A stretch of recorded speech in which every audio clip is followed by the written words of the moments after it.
Hello, everybody. Happy Saturday night. I hope that everybody is having a good weekend and some good time off, socializing and things like that. For me, it's a working weekend, which is pretty exciting too, to be able to do your work uninterrupted.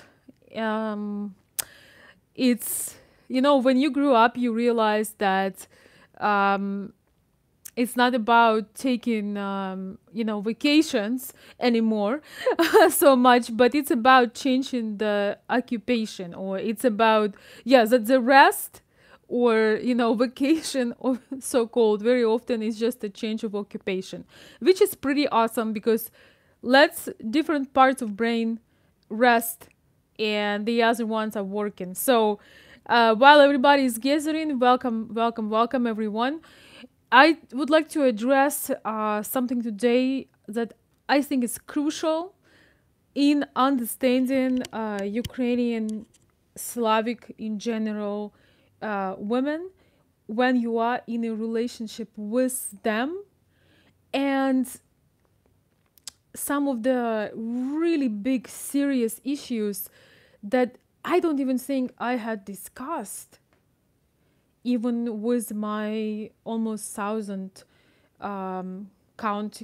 I think it's around 1,000 videos I got. So today we're gonna talk about critique and critics in the relationship, and where it's coming from, how does it affect the other person, should you talk about it, is it a deal breaker, and all of the above. So if you want to pitch in on the topic, please do. Thank you for the compliments and kind words. I'm a woman, so I appreciate it. Would never get mad at you when you're making me a compliment, even if it's totally out of place. So, thank you. Let's see who we have here in the room. Thank you. I'm not sure how to read your name, but thank you so much. And let's get into it. So, one of the reasons why the criticizing can, you might get into relationship, and one of the biggest issues be the very unexpected one. It's not going to be the language, it's not going to be the finance, but it could be that you experience something that you're uncomfortable, and you feel painful from the Ukrainian woman being very direct with you when she doesn't uh when she doesn't you feel that maybe she doesn't like you, because obviously in American culture it is so important to be politically correct. Even in your relationship, you have hard time to tell the person the truth. Like, for example, if somebody put the wrong short on, it's all wrinkled up, you probably won't say, this is not looking good. In our culture, in our mentality, we tell people what we don't like. It's not always the best thing to do, and it depends how you do it. But on a deeper issue, these issues are very deep. The one about critiquing, and it's not always something surface like, about your clothes, but it can be about anything, and it all goes back to our childhood, because when we were children, our parents didn't just sit there and worry about how we feel, or what to do for us. As far as I can recall, I was on my own. My both parents, were working. The situation at home wasn't, it was about us being independent and running around. And the culture of praise wasn't really a thing. So praising, I remember even when I would see some parent praising their child, which I think now it's a crucial thing to do, to make them feel good about themselves, make them feel accepted. But when I would feel and see that, sometimes I would feel like it's sort of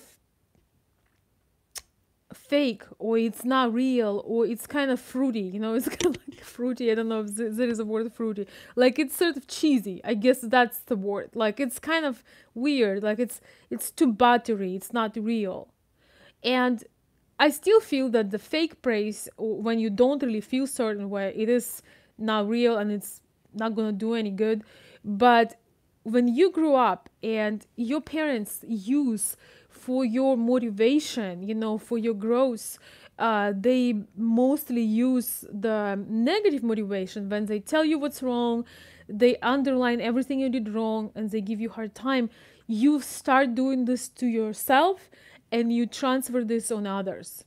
Even if we take like the school test, when you, at least when you're taking a test in Ukraine, the teacher gonna have a red pen and gonna underline with an ink everything that was wrong in the test, correct? In Ukraine, at least in post USSR, that was how it was.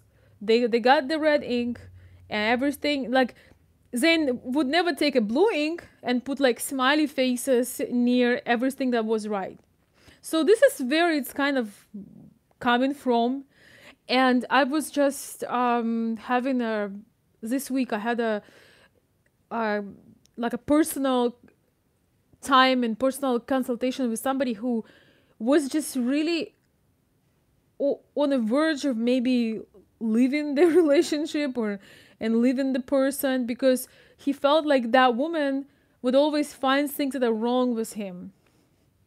And this is very individual. Sometimes people are very how to say this, very steady in their thinking and behaviors, and they're not very flexible, they're very rigid, so this is just who they are, and they're not open to consider that maybe there are better approach. And I do not stand for lying or covering things up, but let's imagine that the woman made a beautiful meal, or she tried to make beautiful meal.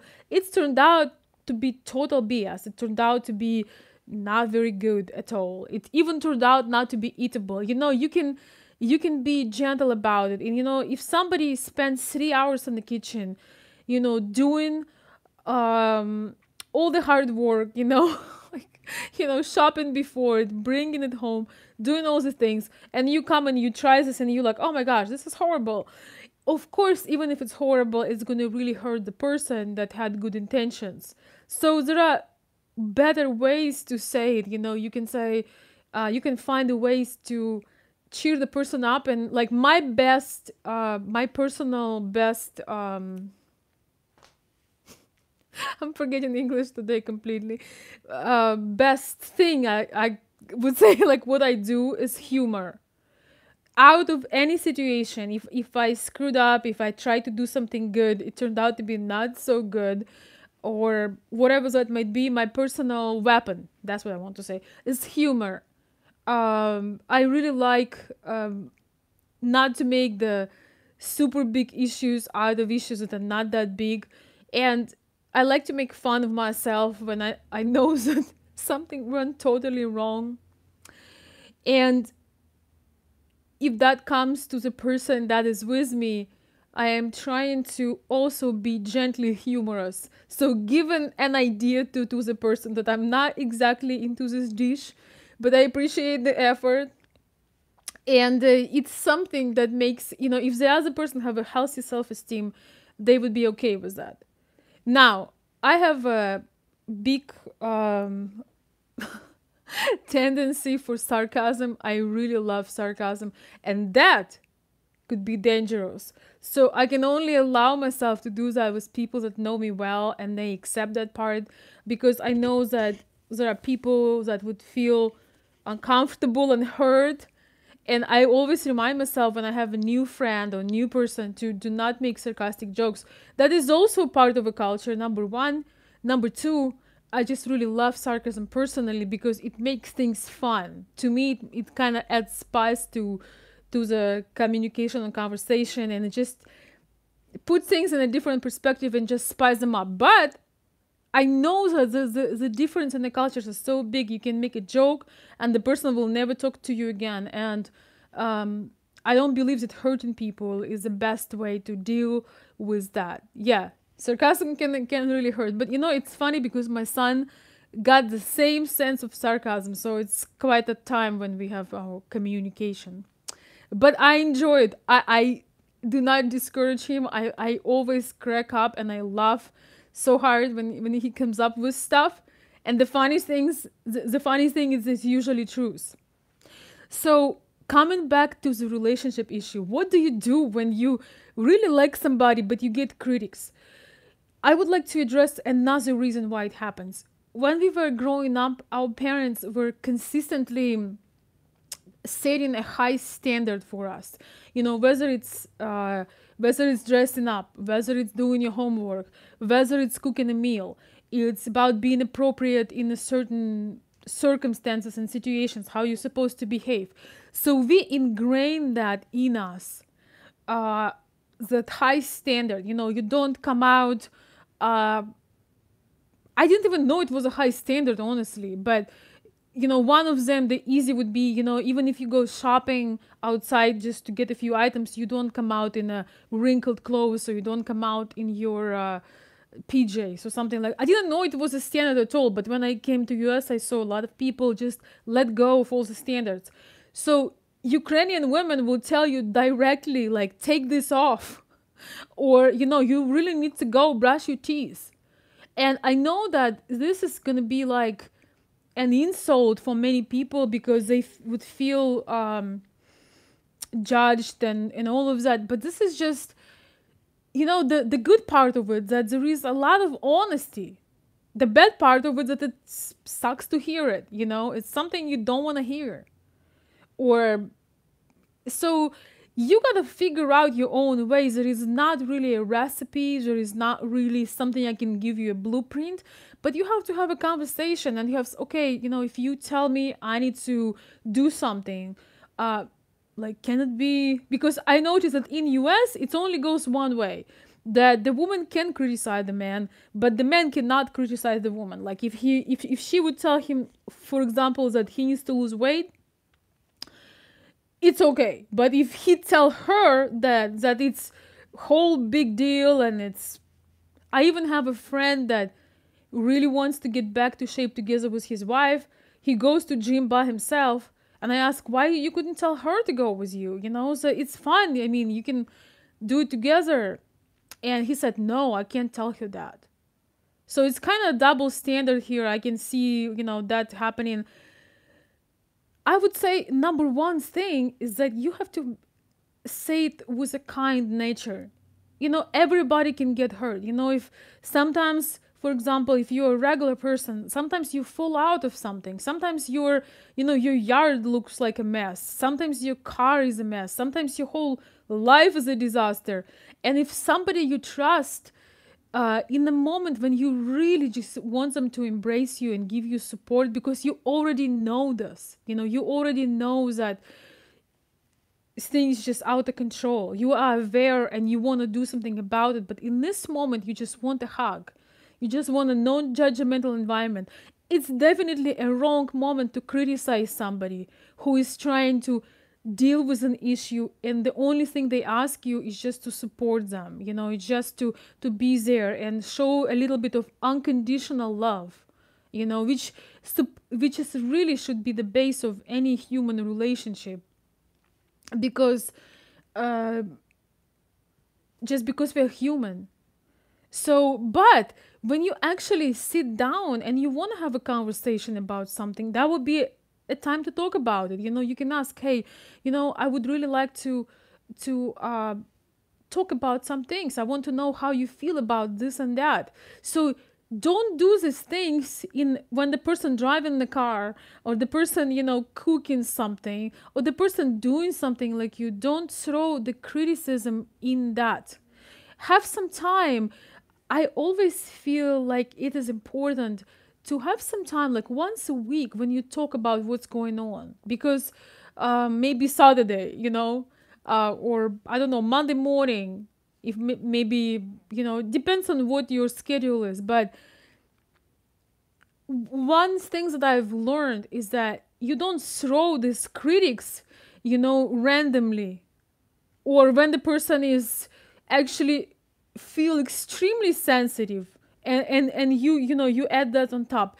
you address it if it's something really important. Whether you're the one that being criticized or the one that you want to tell your dissatisfaction to, you have to find the right time for that, and ask a permission to talk about it. And another thing is, being good natured never hurts. When it comes with a good, you can say one thing with a loving attitude and with a hurtful attitude. You need to know what the goal, what the outcome you want to get. And the person that care about you will listen. They will listen to you. If they care about you, if they are not, well, that's a time to figure out. So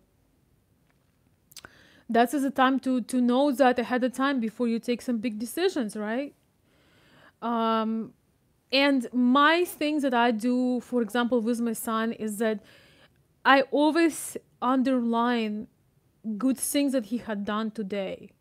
Or, it's really important. We didn't have it. So for me, I started learning this when, years ago when he was like 2-3 years old, because, what happens with kids when they're at that age, they get into everything. And, when I would tell him something, I would see that he would have so much pain in his eyes and tears.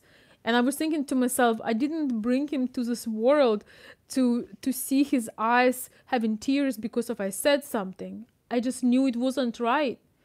At the same time, I didn't want him to be a weak, a weak man in future, the one that is sensitive to everything. So I just always try to stream things toward the positive, upbeat energy, and if he's incorrect about something, I try to divert attention from him as a person to just his actions and why I cannot approve of them. And still, even that, I just now naturally do in a loving way, but it was a learning curve because once again in our culture, I don't remember my parents, sitting next to me and like warning about how I feel. I just don't recall that, especially the teachers. The teachers back in my time, I was studying in late 80s and 90s, so my teachers were not concerned about how anybody's feeling, and it was pretty much like a military situation. So very hard discipline, and sometimes it was too much, and sometimes it was unreasonably cold and distant. But we did have the balance. We did have people that were loving their job, and we would feel that they love us children. So it's funny because in high school they would even not call us children. They consider us as full-grown adults. So I think there are positive things in that as well. So guys, I see some people in the room. Well, Justin, even constructive criticism sometimes can hurt. Like, I agree with what you're saying, and if you criticizing something, bring a solution. What always drives me crazy when somebody comes to me, for example, and tells me, oh, you can do this better, you can do that better, but they don't have any tools or solution or particular idea how to do that. I can come to their, house, job, or relationship and tell them what they can do better, but, without giving any tools, it doesn't make any sense. Like, what exactly do you want to be improved and how? I agree. The problem is, though, that in a personal relationship, when you are with a friend or your mate or some very close person to you, even constructive criticism, if it's not said with empathy, if it's just sort of there, when when you're really not in a position to take it, it can just be that thing that you feel that person does not accept you and does not want you. And this is a question you need to ask yourself. Maybe that's what it is. Because all of us have some habits that are strange to others. And sometimes you either accept in them or you don't. So it's, I mean, it's a complicated issue, and I cannot just give one answer whether you should, keep going with that relationship or you should stop it or finish it based on this. But what I would like to say is that there's definitely needed an open conversation. Often we don't know where our words hurts others. Like I, for example, didn't. I had some situations in my life and I would just say how things are, and then many months later it would be brought up to me, and somebody would say, well, you told me this. I'm like, yes, I did. Really, man, you have crazy memory. But I realize that I cannot dismiss it. And even though if I don't feel that that is hurtful, if the other person tells me, when you say this, it's hurting me, I I definitely listen into that. I definitely listen to that closely, because we are often blind about our actions. For me, guys, things got pretty easy, because easy in this way because it became natural. And as woman becomes a mother, that unconditional ocean of love really helps you to be loving. At least that's how I feel about it. uh, Becoming a mother really helped me to open up my heart, at a, I don't know how to say it, without limits, and not being a pushover or not being like a doormat, in those relationships. I don't know better words to say. But being a person that is conscious about what's coming out of my mouth. And sometimes I'm literally, I feel like I need to hold it, because I'm about to say something that my mom told me when I was growing up, and I really don't want to say this, because in that time it was okay to say those things. In this time, I really do not want to say these things, because I'm conscious about the harm they can make to my son. And I don't think our parents were truly conscious about that. So, like, once again, for me it's really easy right now, because being a mother taught me to see things on the bright side, to believe in in just sort of miracles over human nature. Because there's things that, the journey of your heart when you become a parent is a totally different thing. It's just something that is beyond, um, it's beyond just hard logic. You realize that big potential of love you have, and as much as you straighten your child, you are conscious about not beating him up, not hurting his self-esteem, and so on. Actually, my son has a right to tell me, when I'm doing something. Like, I actually, we were talking about these things, and we have our own thing, because sometimes I'm human being, sometimes I can get on fire. So I think it's important to just be gentle toward the other person's feelings. Like, as much as I love honesty, as much as maybe you guys appreciate honesty, you don't want somebody to tell you on the days where you were sick that you don't look good or you look tired. You don't say those things, because the person already knows that. They don't need to hear that. You can say, hey, I understand how you feel, but guess what? You have 2 days off and you're going to have a great night of sleep and you're going to feel so much better, you know? Um, yes. Don't ever make these compliments to a woman, oh, you look tired, or, because it's, she already knows that. She doesn't need to hear it.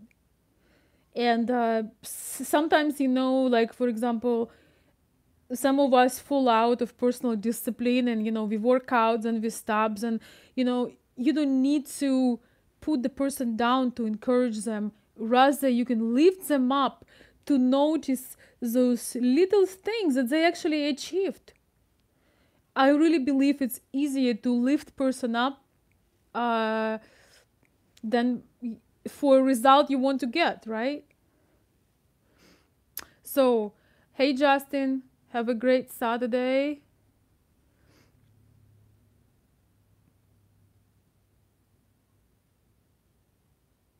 What the? Okay, I'm not gonna say this bad words. All right, guys, I just want to say hi, everybody in the room. Hey, Glenn, Justin. All right. Greg saying communication is about the delivery and intent. Criticism in itself can be narcissistic. Yeah, it can be narcissistic because the person that criticizes uh, doesn't apply those things to themselves very often. So